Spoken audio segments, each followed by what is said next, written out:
Bienvenue sur Toratza pour le flash info de la fête de Pessah. Pessah, une fête dans laquelle nous serons partagés entre la nostalgie de vouloir raconter le déroulement de la sortie d'Égypte et celle de vouloir tourner la page pour écrire une nouvelle histoire.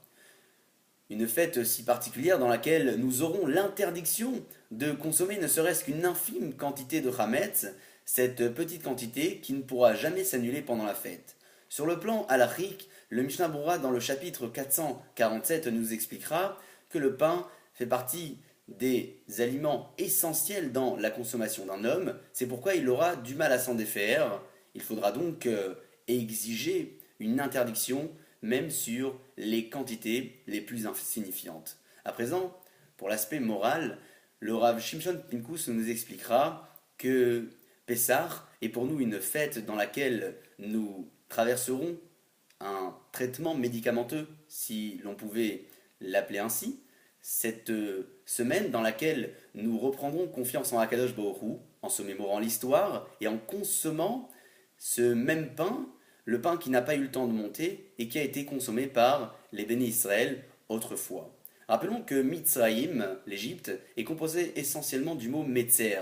Metzer qui fait référence à la frontière, cette frontière que l'Égyptien a placée dans le peuple juif afin de déconnecter le corps et le cerveau, qui autrefois étaient attachés l'un à l'autre pour avoir une foi totale en Akadosh Baruch Hu. C'est pourquoi nous traverserons cette semaine en se mémorant l'histoire et en prenant exemple afin de tourner la page et ainsi reprendre confiance totalement en Akadosh Baruch Hu.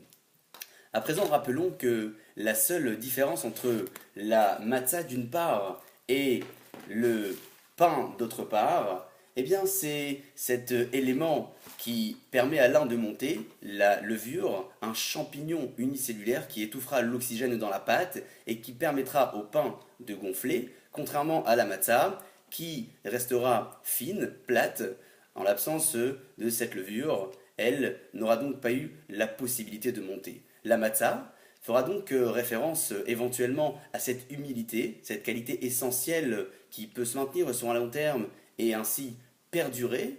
C'est pourquoi la matzah pourra se conserver également pendant de longues années.